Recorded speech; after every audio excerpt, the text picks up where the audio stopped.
Kenya is bracing for health crisis following the withdrawal of funding from the United States government.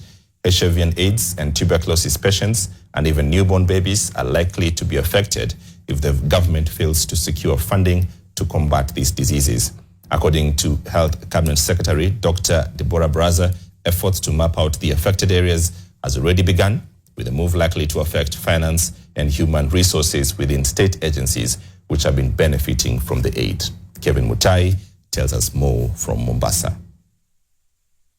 Trump ametangaza ya kwamba atatoa Amerika kutoka kwa WHO. The pronouncement by US President Donald Trump via an executive order to temporarily freeze the supply of life-saving medical products has sent shockwaves in the global health sector. Kenya is among the countries that will be affected by this directive, denying the country the vital drugs to contain diseases such as HIV and AIDS, tuberculosis, malaria, and even medical supplies for newborn babies. America ndio imekuwa kusaidia sana kwa hiyo Global Fund, na tunatarajia ya kwamba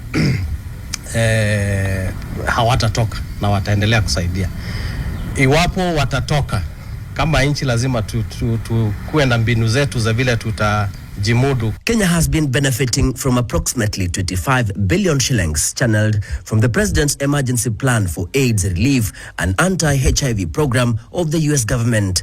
According to the 2023 National Endemic Disease Control Council report, an estimated 1.4 million people in Kenya were living with HIV, out of which 71,433 of those affected being the children. Additionally, 16,752 new HIV infections were also recorded during the same year in the country, with Kenya ranked 7th with a high number of AIDS-related deaths in 2023. As the Ministry of Health, I have tasked the various state departments, the various programs and directors that have been involved or that will be affected by this, so that we can be able to map out and look at the impact in matters finances, in matters human resource. Interruptions in these treatments might have far-reaching implications, such as the risk of HIV transmissions or even death from other diseases under the Global Health Program.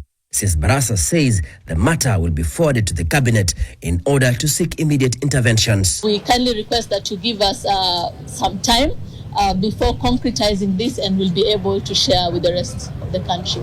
Also affected is the USAID, an organization that has been Kenya's partner in suppressing the deadly diseases in the country. Kevin Mutai, NTV in Mombasa.